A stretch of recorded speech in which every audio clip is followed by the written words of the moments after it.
¿Cuándo es que por primera vez aparece la esperanza de la resurrección? ¿Será que esto es algo que simplemente comenzamos a ver en la predicación de Jesucristo o en los escritos de los apóstoles, en las epístolas del Nuevo Testamento?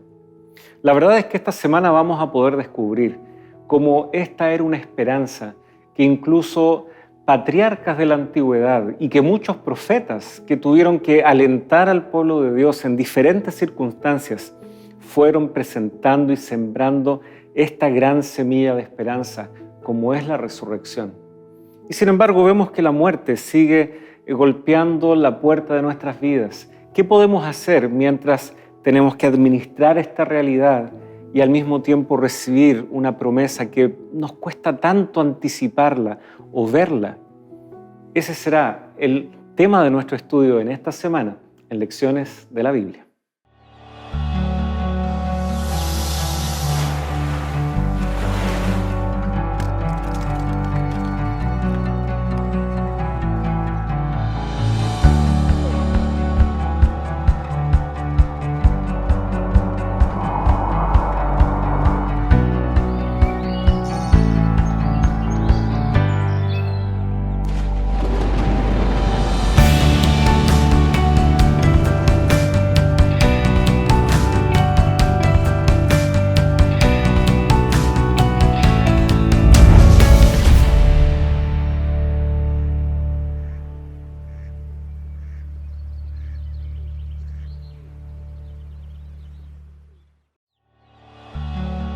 Esta semana, la esperanza del Antiguo Testamento. Por la fe Abraham, cuando fue probado, ofreció a Isaac, y el que había recibido las promesas ofrecía su unigénito, pensando que Dios es poderoso para levantar aún de entre los muertos, de donde en sentido figurado también le volvió a recibir. Hebreos capítulo 11, versículos 17 y 19.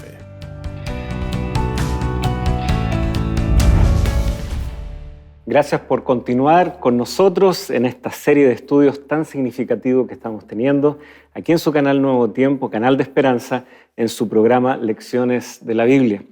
Comenzando un nuevo capítulo, adentrándonos también en lo que serán muchos pasajes de la Escritura que siguen abordando esta temática tan fascinante que abarca tanto la muerte como también la esperanza de la resurrección. Sigue con nosotros nuestro invitado para esta temporada, el pastor Sergio Celis. ¿Cómo ha estado, pastor? Muy bien, muchas gracias, Pablo. Estamos felices nuevamente de estar acá y poder abrir la palabra de Dios para poder compartir con los televidentes, los seguidores de Nuevo Tiempo. Muchas gracias por apartar este tiempo y acompañarnos, y sin lugar a dudas a nuestros amigos, también nuestros televidentes allí en sus hogares o tal vez en el lugar de trabajo, donde sea que ustedes estén. Es muy grato poder llegar a ustedes con estos mensajes. Pastor, ¿le parece? Oremos para invitar al Señor a que nos acompañe y que sea provechoso este estudio. Señor, queremos en esta hora, en primer lugar, agradecerte por tu palabra, por tus promesas, porque también puedes abrir nuestros ojos a una realidad que tal vez a tientas, tal vez adivinando, buscando ciertas intuiciones, muchos se han planteado tal vez respuestas a esta gran incógnita que es ¿qué pasa cuando morimos? ¿Qué ha de ser de nuestro futuro y porvenir? Gracias porque en tu palabra nos puedes revelar estas verdades y que ahora puedan calar muy profundo en nuestro corazón y en nuestra experiencia diaria. Lo pedimos y lo agradecemos en el nombre de Jesús. Amén. Amén. Hemos estado ya en estas semanas, ¿no?, revisando los principios tal vez más abarcadores, cómo todo esto comenzó, y ya hemos podido identificar, ¿no? Tenemos muy bien identificado al enemigo, ¿no es cierto?, el diablo y Satanás. Tenemos también los efectos de su rebelión, que es la muerte. Y ya hemos podido explorar algunos de los alcances de lo que esto significa. Sin embargo, vamos a continuar porque hay mucho todavía que recorrer. Y estamos justamente ahora con la posibilidad de revisar de que no es solo una, digámoslo así, creación del Nuevo Testamento, esto de pensar o creer en la resurrección. ¿Quiénes podrían ya haber planteado por primera vez un pensamiento así, una forma de expresar tal vez no usando esa palabra, pero que claramente en sus pensamientos y en su corazón estaba alojada, sin embargo, la misma esperanza.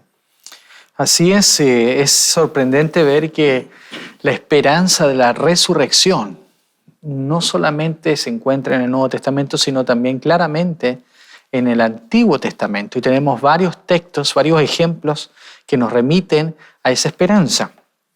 Hay uno muy hermoso, una declaración poética y que a la vez resalta la fe, la capacidad de poder sobreponerse a las dificultades, como es en la vida de Job. Job sabemos que fue un patriarca que sufrió, que tuvo que soportar pruebas que muchos de nosotros, sin duda, quizás no estaríamos dispuestos o ni preparados para poder sobrellevarlas. Pero en medio de todas las dificultades, en medio de todas las cosas que Job tuvo que pasar, allí en el capítulo 19 de su libro, él dice unas palabras bien profundas e interesantes. Dice en el versículo 25, pero yo sé que mi Redentor vive y que al fin se levantará sobre el polvo y que después de deshecha esta mi piel, en mi carne he de ver a Dios. Lo veré por mí mismo, mis ojos lo verán, no los de otro, pero ahora mi corazón se consume dentro de mí. Tal como decías tú recién, quizás no menciona la palabra resurrección acá, pero es interesante que él dice que él se va a encontrar con Dios, pero él no está diciendo que va a verlo de manera solo espiritual o de una manera solo abstracta, ¿no? Etérea, sino que es muy concreto este pensamiento, porque él dice que yo en mi carne he de ver a Dios. Él está apuntando a una promesa más allá de una vida espiritual, ¿no? Sino que está apuntando a la resurrección del cuerpo. Él, a pesar de que estaba pasando por muchas dificultades, y aquí hay una lección espiritual muy bonita, ¿no? A pesar de los problemas que él estaba enfrentando, sabemos por el contexto de Job que es Satanás el que lo está pidiendo para ser probado. Dios permite, ¿no es cierto?, para que pueda ser un testimonio para el universo acerca de del carácter que Job tiene, de la devoción que Job tiene por Dios. Y aquí está la respuesta, por así decirlo, a eso, ¿no? Que aún en medio de las dificultades, él sabía que su Redentor estaba todavía con él, estaba presente, y que aún aunque muriese, una vez deshecha mi piel, él dice, en mi carne he de ver a Dios. Y esta es una figura muy hermosa para poder expresar la esperanza de la resurrección. Sí, de hecho ese aspecto, ¿no? Desecha mi piel, pero aún así en mi carne. Se introduce claramente la muerte y también a la luz de lo que ya hemos ido viendo en la Escritura, es concordante, ¿no?, con esta noción de la resurrección, de corporalmente ver a Dios, no en un sentido, ¿no es cierto?, abstracto ni incorpóreo, como tú recién decías. Ahora, esta expresión, ver a Dios, hay porciones de la Escritura que señalan muy claramente, el apóstol Juan, ¿no es cierto?, en su Evangelio, él señala, nadie ha visto a Dios jamás.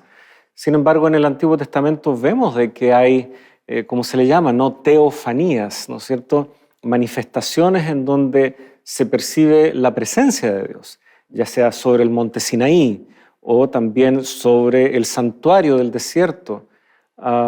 Y tal vez el caso más emblemático de que más se acercó a ver a Dios, ¿no es cierto?, en el contexto en que estamos revisando, que es el Antiguo Testamento en este momento, Moisés.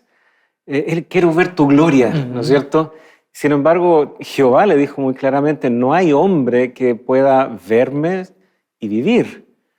Y sin embargo, ¿no es cierto?, vemos que allí en una hendidura de la peña, Dios le dijo a Moisés, quédate aquí, yo voy a presentar toda mi gloria delante de ti, pero mi rostro no lo verás, ¿no es cierto? ¿Será que estamos persiguiendo algo inalcanzable? ¿Será que en el cielo vamos a ver a Dios? ¿Cómo ir a hacer esa experiencia? ¿O solo veremos a través de la persona de Jesucristo la gloria, el resplandor y el poder de Dios? Aquí hay una promesa que va más allá de lo simple es un simple deseo espiritual, como decías recién, sino más bien es una realidad física, estar delante de la presencia de Dios, como lo tuvieron cada uno de los personajes que tú mencionaste. Job sabe que la promesa que Dios ha establecido para sus hijos es que ellos serán levantados para que de manera física, real, presencial, corpórea, ellos se encuentren con Dios. Y eso es algo que sucederá en el momento de la resurrección.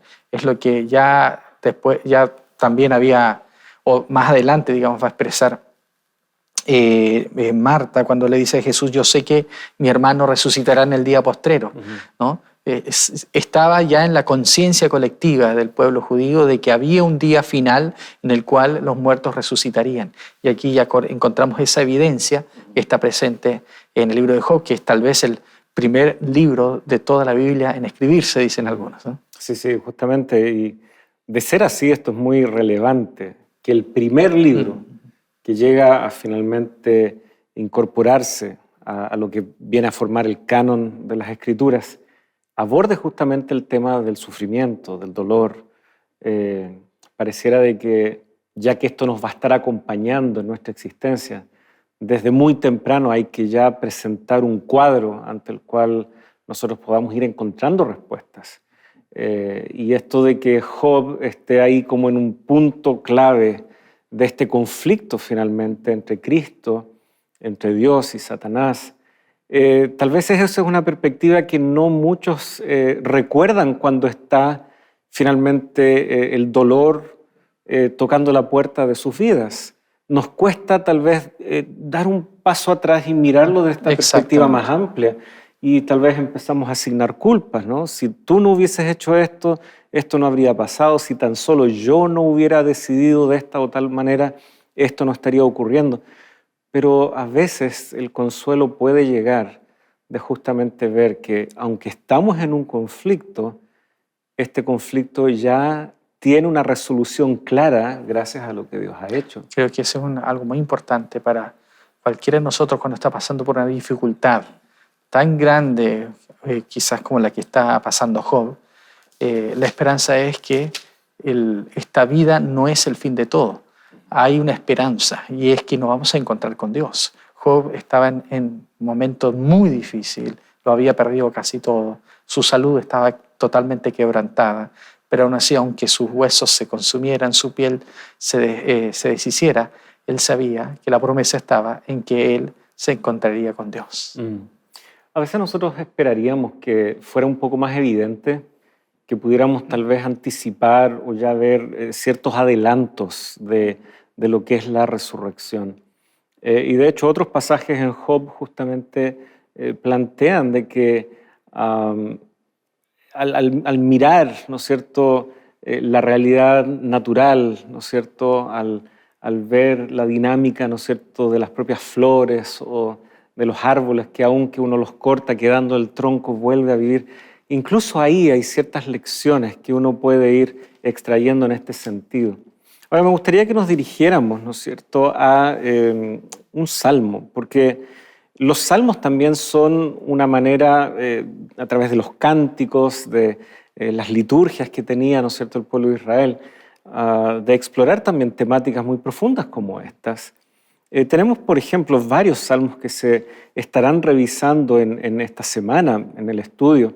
Aquí queremos tal vez detenernos en solo algunos. El Salmo 49, por ejemplo, encontramos ahí versículos 14 y 15. Como rebaños que son conducidos al Seol, la muerte los pastoreará, y los rectos se enseñorearán de ellos por la mañana. Se consumirá su buen parecer, y el Seol será su morada. Pero Dios redimirá mi vida del poder del Seol, porque Él me tomará consigo. Aquí vemos un claro contraste, ¿no?, entre cómo comienza el versículo 14 y cómo se genera una transición a esas declaraciones ya tan personales del versículo 15. ¿De quién está hablando el salmista cuando habla de estos que son guiados como un rebaño al Seol, y que incluso una figura bastante, tal vez hasta tétrica, ¿no?, la muerte pastoreándolos a ellos? y cómo el destino es distinto para él, el justo, el que busca a Dios. ¿De quién se está hablando acá antes? Bueno, aquí el salmista se refiere a aquellos que se creen sabios, pero que no lo son necios, ¿no? Necios por no actuar en conformidad a lo que Dios ha indicado. Habla de aquellos que se apartan de los caminos de Dios.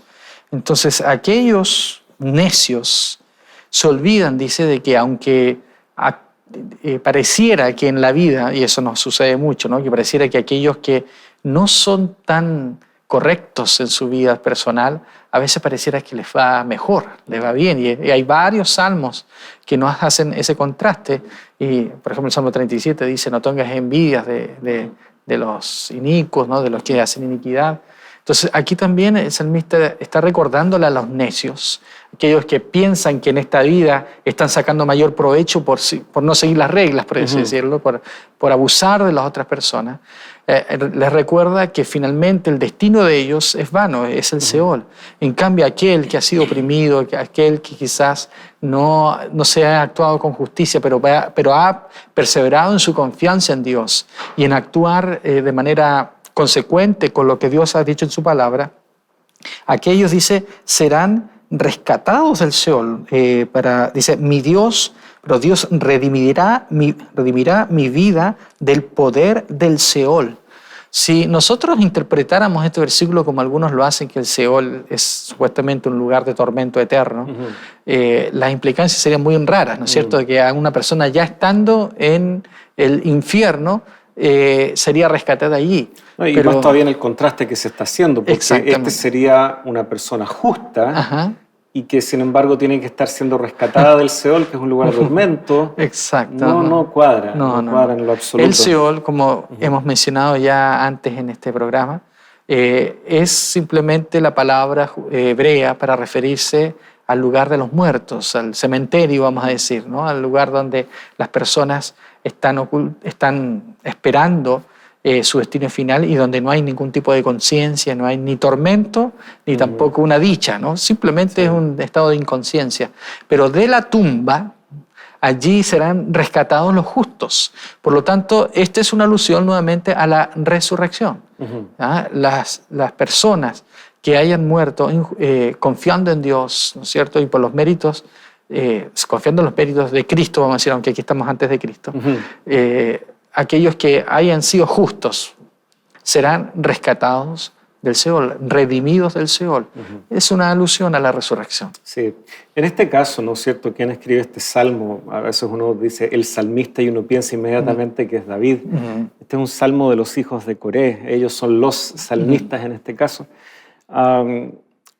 Ellos logran expresar esto rescatando este factor de comunión, ¿no es cierto? Ellos tienen comunión entre ellos comparten esta misma esperanza y creo que eso también se condice con lo que finaliza ahí el verso 15, porque Él me tomará consigo. La resurrección implica volver a esa comunión con Dios. La muerte interrumpió para nosotros momentáneamente aquello, pero Dios sabe quiénes somos, Dios sabe perfectamente quiénes son los que Él llamará de regreso a la vida. Y por lo tanto, tenemos en este pasaje, en este salmo, ¿no? una reversa de destinos. El impío, el necio, piensa que su destino es grandioso porque hoy le va bien. El justo de pronto sufre bajo los embates del injusto. Sin embargo, su destino está asegurado en esa comunión restaurada con Dios. Así que tal vez no siempre podemos anticiparlo, tal vez no siempre podemos ya ver indicios de esta restauración que implica la resurrección, pero es justamente porque se generará esta gran inversión de destinos y creo que ese es un concepto muy significativo. Vamos a hacer una pausa, tenemos muchos otros pasajes que analizar y ya estamos con ustedes, queridos amigos, en Lecciones de la Biblia.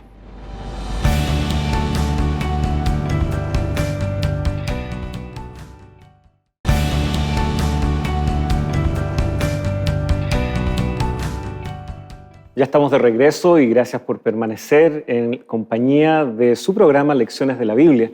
Y queremos dar un tiempo para saludar a algunas de las personas que se han tomado el tiempo para expresar algún saludo, ¿no es cierto? Tenemos aquí a Heidi Martínez Morales. Ella manda sus saludos desde Chiapas, México. También Marta Ramírez. Ella también escribe y saluda desde Honduras. José Luis Hurtado Pedrol. Muchas gracias también, José Luis, por tus saludos desde Costa Rica. Hugo Arias, gracias por su mensaje. También nos hace en nuestra vida, son sus palabras. Y también quisiéramos destacar Germán Valdivieso.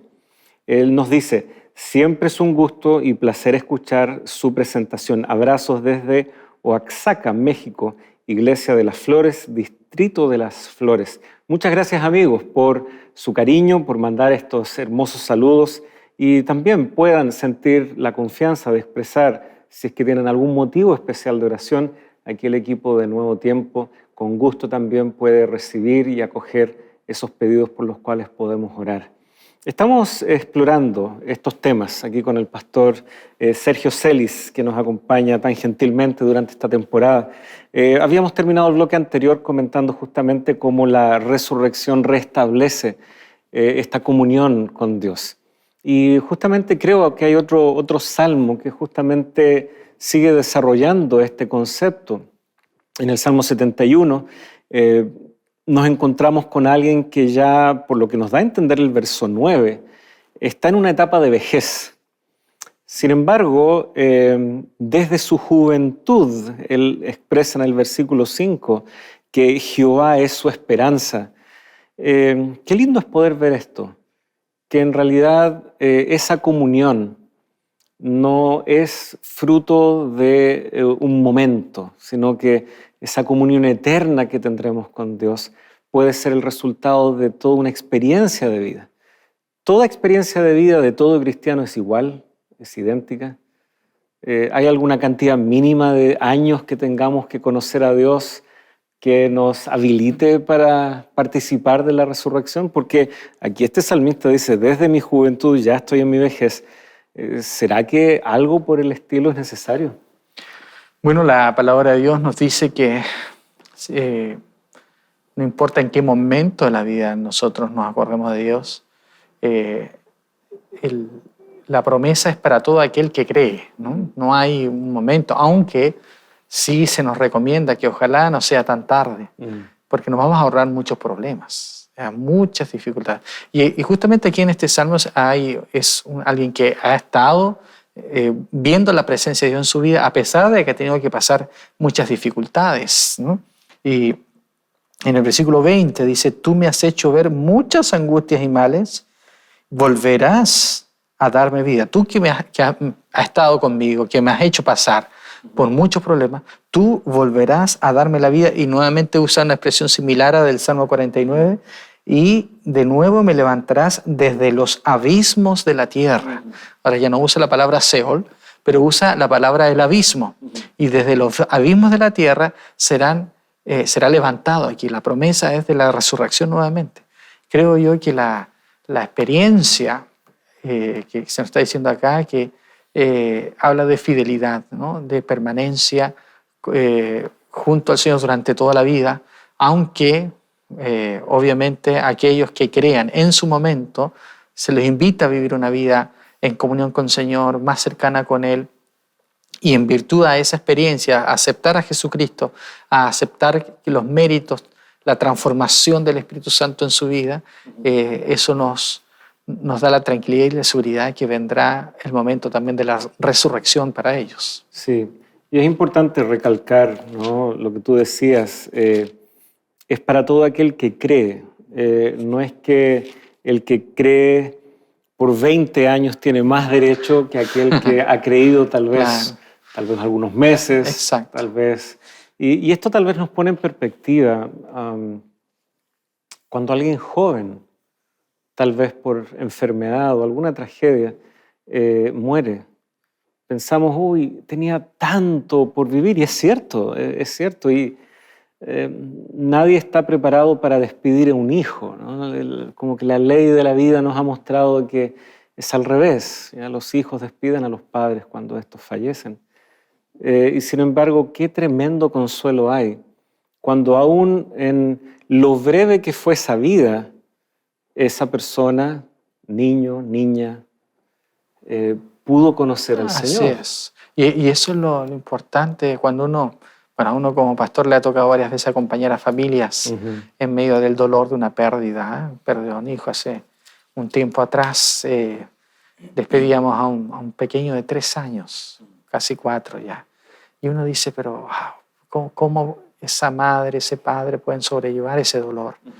Y ellos tenían claro que aunque había sido muy corta, en esa corta vida, ellos habían visto evidencia de que su hijo amaba a Dios. Y esa era su esperanza, la esperanza de la resurrección. O sea, hasta cierto punto, ellos pueden tener más certeza que muchos otros padres de que volverán a ver a sus hijos, porque pudieron ver la evidencia, ¿no? de esa vida transformada. Uno no sabe qué vendría después, por supuesto, no tiene sentido, incluso ni empezar a especular. Exacto. Pensar, ¿no? Pero una de las cosas que nos puede ayudar a poder sobrellevar el dolor en medio de la muerte es la esperanza de la resurrección. Por muy corta que sea la vida, si se ha conocido al Señor, se ha dado evidencia de aquello, es una esperanza que debemos abrazar y debemos aceptar para aquellos que están descansando. Sí.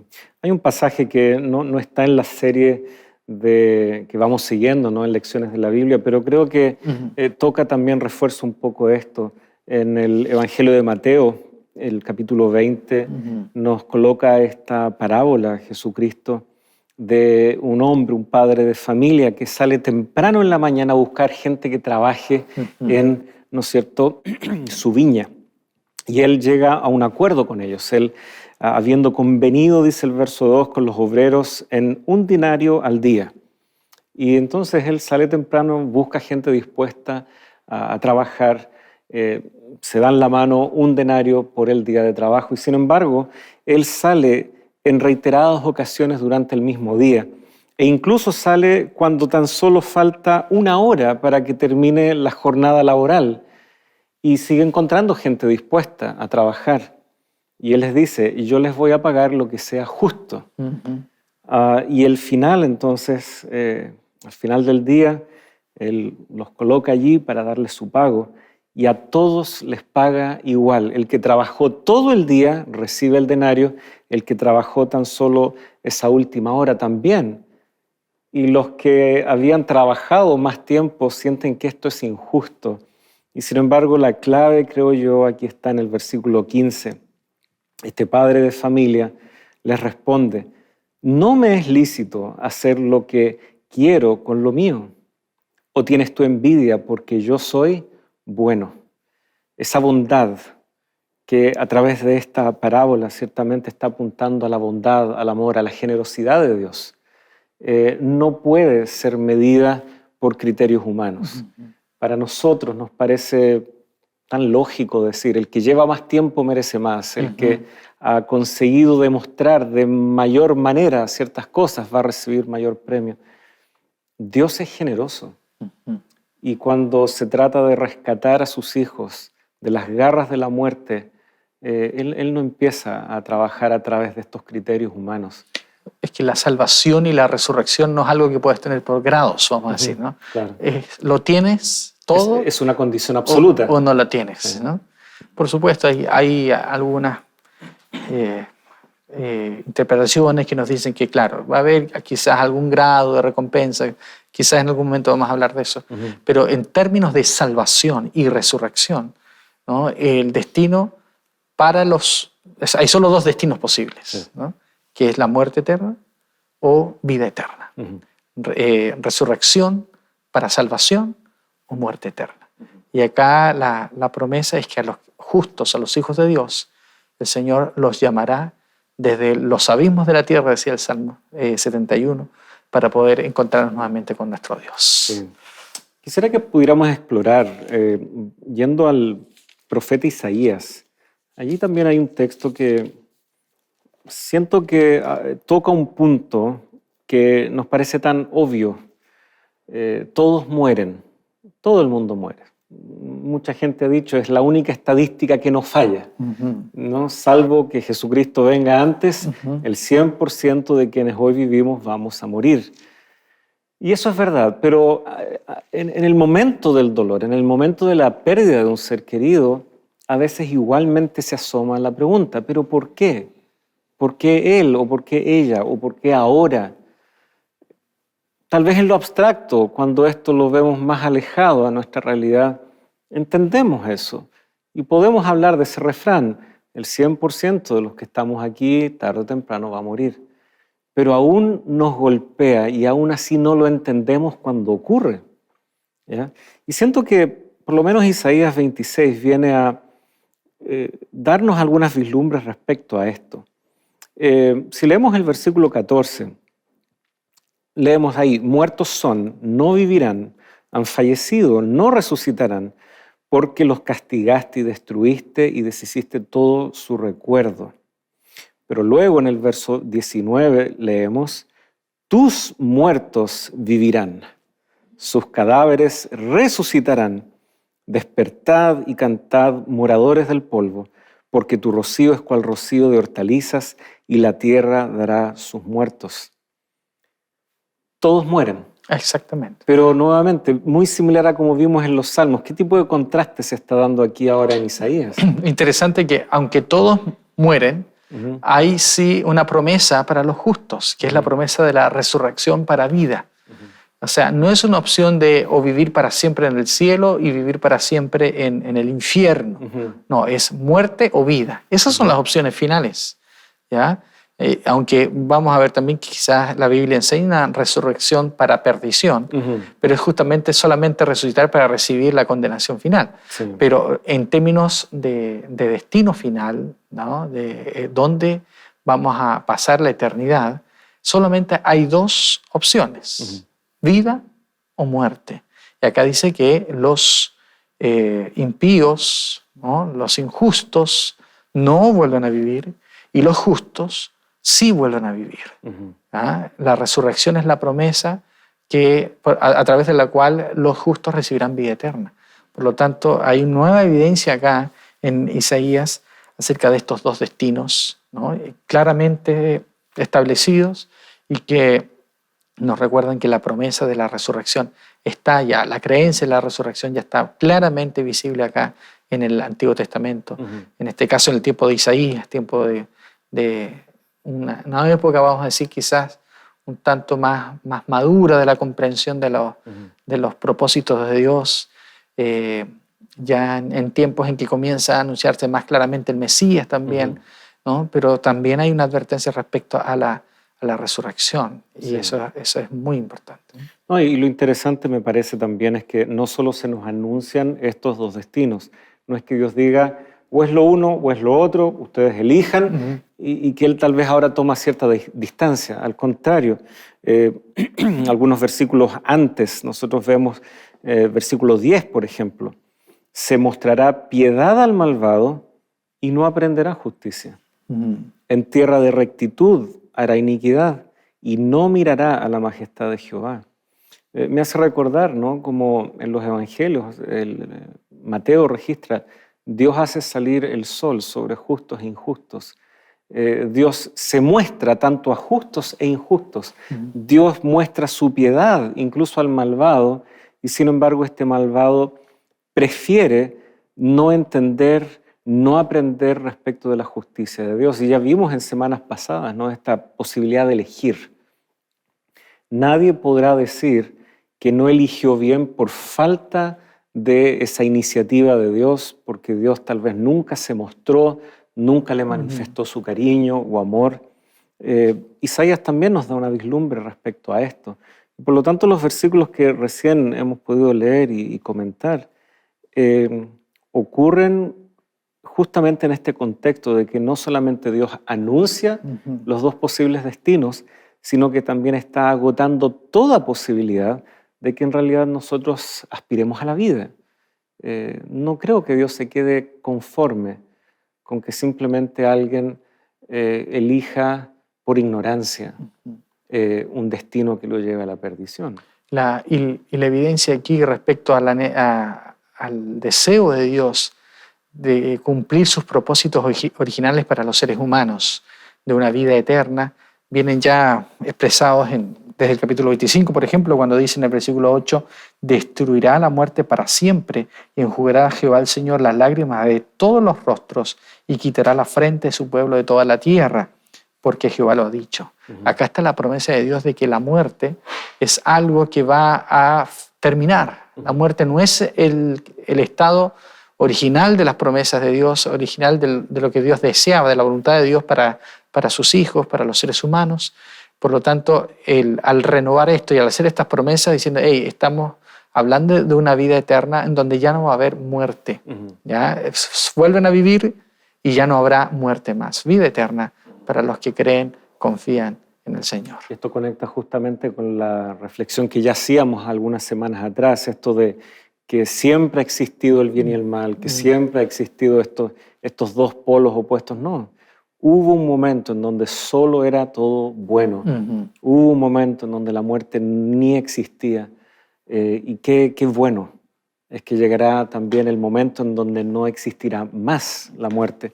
Y vemos también aquí, es imposible no ver la conexión que este pasaje tiene con como Juan lo cita en el Apocalipsis, ¿no es cierto? Enjugará Dios la lágrima de los ojos de ellos. Está extrayendo esta esperanza que ya se remonta a esos tiempos, ¿no es cierto?, del Antiguo Testamento. Y vemos esa total coherencia que hay en el mensaje de la Escritura. Así estamos. Vamos a prepararnos a una breve pausa y vamos a seguir con este fascinante tema. Así que, queridos amigos, sigan en nuestra compañía. Ya estamos de regreso junto a ustedes en Lecciones de la Biblia.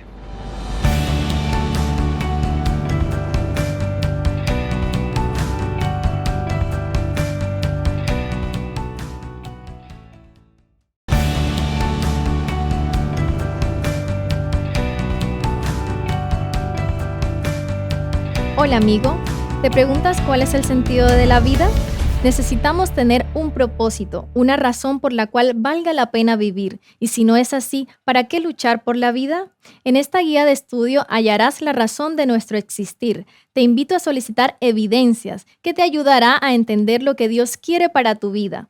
Escríbenos a los números que están apareciendo en tu pantalla o a nuestro correo electrónico esperanza@nuevotiempo.org. Estaremos esperando por ti.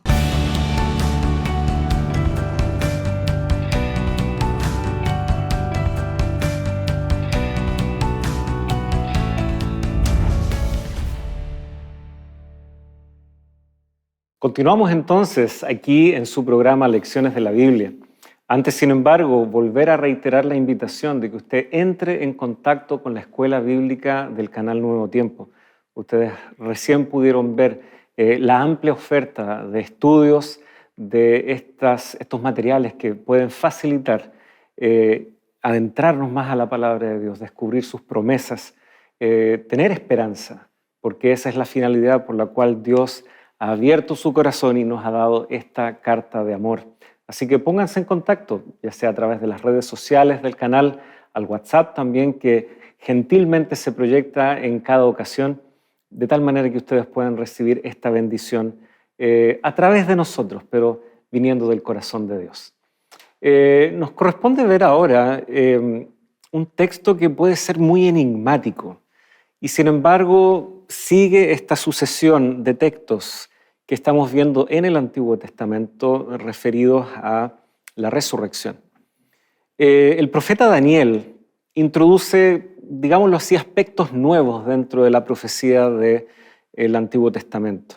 Daniel ahora él está recibiendo de parte de Dios una vislumbre hasta el mismo fin, el mismo desenlace de todas las cosas. Va más allá en el tiempo que los profetas como Isaías, que ven esta restauración luego del exilio, y que si bien anticipan realidades mayores, eso es lo que ellos pueden finalmente asociar en el más corto plazo, ligado a su experiencia. Daniel, sin embargo, tiene claras evidencias de algo que se desarrollará todavía en un plano mayor. Y entonces en el capítulo 12 encontramos, ¿no es cierto?, este pasaje. ¿Qué es lo singular? ¿Qué es lo que tal vez más podría intrigar respecto a las palabras de Daniel, ahí en el capítulo 12. Sin duda un pasaje muy interesante, porque es ya la última sección, la última visión que Daniel está describiendo. Algunos de los pasajes de mayor discusión interpretativa, hermenéutica, se encuentran aquí en esta última sección. Pero el capítulo 12 de Daniel comienza una declaración bien interesante. Dice: en aquel tiempo se levantará Miguel, el gran príncipe que está de parte de los hijos de tu pueblo. Será tiempo de angustia cual nunca fue desde que hubo gente hasta entonces. Pero en aquel tiempo será libertado tu pueblo, todos los que se hallen inscritos en el libro. Versículo 2 ahora dice: muchos de los que duermen en el polvo de la tierra serán despertados, unos para vida eterna, otros para vergüenza y confusión perpetua. Es interesante notar que ya en el versículo 4, 2 versículos más adelante, se le aclara a Daniel de que esto es para el tiempo del fin. Sí. De hecho, Daniel no logra entender de qué se está hablando. Es como una frustración para él tener que escribir de cosas que él no logra comprender. Y lo único que se le dice es que esto es para el tiempo del fin, para muchos días después. Y dice que en ese tiempo del fin se levantaría Miguel. Ya hablamos de Miguel en alguna lección anterior. Miguel, tanto por la etimología de su nombre como por la función en la cual aparece él, siempre contrarrestando las acciones de Satanás, es un nombre que viene muy bien, que a nosotros nos parece que es un nombre que representa a Cristo Jesús en su papel de príncipe, como se nos dice acá, ¿no? Como príncipe, el gran príncipe que está de parte de los hijos de tu pueblo. Y en medio de ese tiempo de angustia donde el pueblo de Dios está siendo perseguido, donde está sufriendo, Miguel interviene, libera a su pueblo y luego dice que en ese momento ocurre una resurrección. Aquí hay una resurrección nuevamente, claramente manifestada acá en la palabra del Señor, y dice que serán despertados unos para vida eterna y otros para vergüenza y confusión perpetua. Vamos a decir que aquí hay dos tipos de resurrecciones anunciadas, ¿no? Una resurrección para salvación, para vida eterna, pero otros están siendo despertados para vergüenza, dice. Es una situación que cuesta imaginar, ¿no? Se te despierten solo para vergüenza y para confusión, dice, ¿no? Ahora, me imagino que Dios no quiere que ni un justo ni un impío, antes de que la eternidad ya venga, ¿no es cierto?, a reemplazar esto mortal, pasajero, que entremos a la eternidad con dudas o inquietudes. Y por lo tanto vemos de que resucitar como para esto, eso es lo que tiene que ser resuelto. Y será resuelto porque Dios va, como ya hemos estado aludiendo, ¿no?, despertar a algunos para vida eterna, y otros tendrán que también entender por qué ellos no están yendo a vida eterna. Merecen una explicación. Hay una explicación, justamente el entender de que no van a recibir esta vida eterna puede ser lamentable, dice uno, pero también eso necesita ser aclarado, transparentado, y tenemos tantos indicios aquí, lo que ya era la expresión que terminaba el versículo 1, todos los que se hayan escritos en el libro. Vemos en Daniel la presencia de estos libros, Apocalipsis también, los registros tan claros que tiene Dios respecto a la vida de aquellos que han creído en Jesucristo y que sus nombres están inscritos en el libro de la vida del Cordero. En Apocalipsis, si tratemos de ir armando un cuadro mental, aquí ya tenemos este pasaje. En Apocalipsis capítulo 1, versículo 7, también tenemos ahora en el contexto de las primeras palabras del libro de Apocalipsis, en este prólogo, ¿no? Versículo 7, he aquí que viene con las nubes y todo ojo le verá, y los que le traspasaron, y todos los linajes de la tierra harán lamentación por él. Sí, amén. O sea, en ocasión de la segunda venida, sabemos que, y aquí tal vez nos estamos adelantando algunos otros elementos que veremos, pero el apóstol Pablo, es muy claro al señalar de que en ocasión de la segunda venida ocurrirá la resurrección de los justos, ¿no es cierto? Pero ¿cómo es esto? Porque Jesús viene con las nubes y sin embargo los que lo traspasaron, los que fueron responsables de su muerte, también ahora lo ven regresando también en las nubes. ¿Será que hay alguna conexión entre estos pasajes? Jesús les dijo a aquellos que lo estaban juzgando, ¿no? Y estamos hablando de los que lo traspasaron. Jesús les dijo a los que lo estaban juzgando que ellos lo verían al Hijo del Hombre regresar. Por lo tanto, podemos conectar ese momento del juicio de Jesús con lo que dice aquí Apocalipsis, que hay una promesa, hay vamos a decirle, no sé si promesa, pero por lo menos un anticipo divino, una profecía de parte de Jesús, que Él dice de que aquellos que lo enjuiciaron, aquellos que lo maltrataron, los que lo traspasaron, dice Apocalipsis, lo verían a Él regresando en las nubes de los cielos. Por lo tanto, que cuando Daniel está diciendo que algunos resucitan para vida eterna, y eso es lo que viene hablando todo el Antiguo Testamento, todos los pasajes que vimos en Job, Salmos, se refieren a justos que son resucitados, que son rescatados del sepulcro para poder encontrarse con Dios. Pero acá estamos viendo de que juntamente con aquellos que resucitan para salvación, para vida eterna, hay algunos que son resucitados para vergüenza y confusión. Y si nosotros conectamos con los pasajes que estamos mencionando en Apocalipsis y en los Evangelios en el momento del juicio de Jesús, podríamos llegar a la conclusión de que va a haber una resurrección quizás más específica de aquellos enemigos de Jesucristo, enemigos del pueblo de Dios, que se levantan para poder cumplir esto que el Señor Jesús les dijo y para darse cuenta de los resultados de sus acciones. ¿Ya? Darse cuenta de que Jesucristo es quien Él dijo que era. ¿Ya? Y por lo tanto, darse cuenta de su error y que Dios es justo al haberles dado a ellos la oportunidad de haberse encontrado con Él, pero aún así ellos no lo quisieron ver. Oye, qué tremendo privilegio haber estado cara a cara con Jesús y sin embargo qué tragedia no haber percibido quién era ni haber respondido favorablemente. Tal vez leer esa escena, rescatar algunas palabras de esa escena, Mateo capítulo 26, y sin lugar a dudas cada uno de los evangelios sinópticos va registrando esto. Juan también va rescatando algunas escenas también.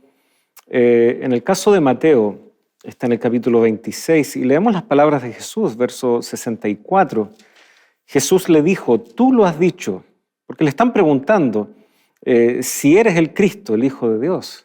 Tú lo has dicho, le dice Jesucristo, y además os digo que desde ahora veréis al Hijo del Hombre sentado a la diestra del poder de Dios y viniendo en las nubes del cielo. Claramente esta es una alusión también a Daniel 7, en donde esta venida del Hijo del Hombre en las nubes al anciano de días, ¿no es cierto?, tiene una lectura que va más allá que un único momento. ¿Ya? Puede ser la entronización de Jesucristo, como también finalmente su segunda venida. Es Jesucristo desarrollando toda su tarea salvífica también ahora en el cielo, desde su entronización y ahora también viniendo en las nubes a buscar a los redimidos. Y probablemente quienes lo estaban juzgando a través de un juicio bastante dudoso y cuestionable, no estaban todos, el horario era muy inapropiado, ¿no? Algo muy improvisado y muy manipulado, ¿no? Sin embargo, ellos se están colocando como jueces y sin embargo, como ya vimos en pasajes anteriores esta semana, se dará esta inversión.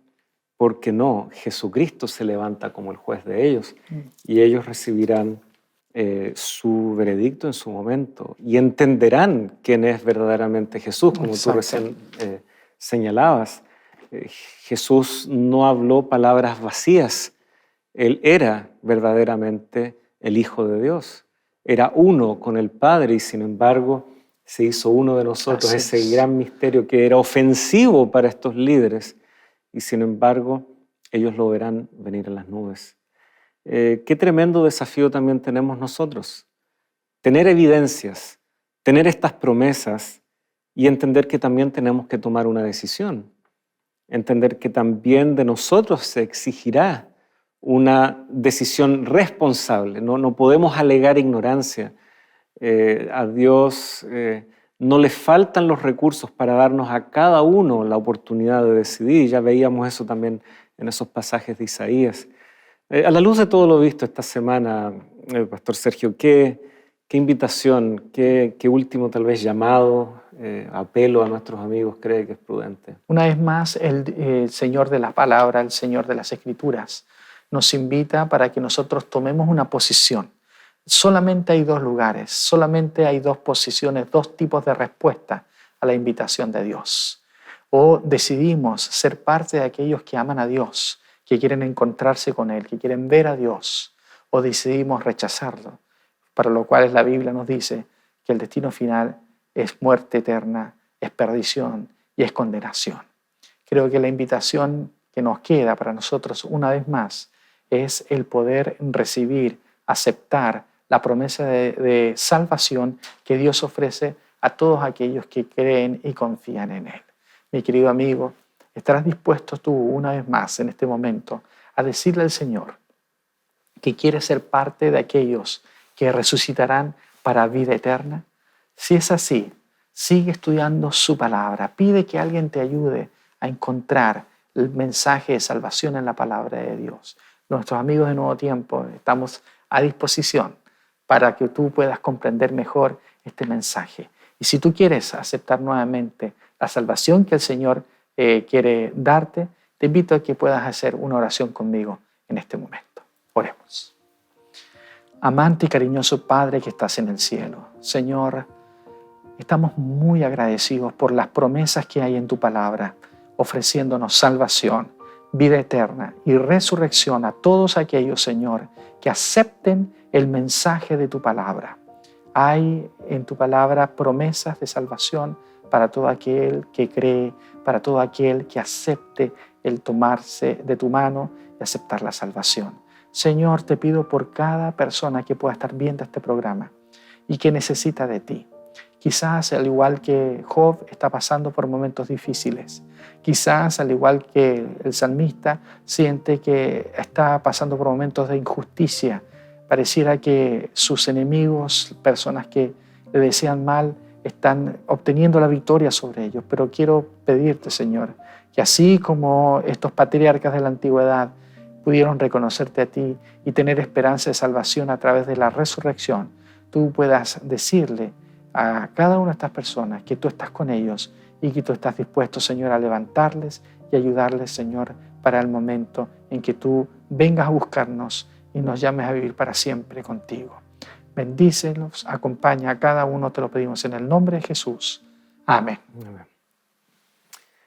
Muchas gracias, Pastor, por esa invitación. Sin lugar a dudas es un desafío para nosotros.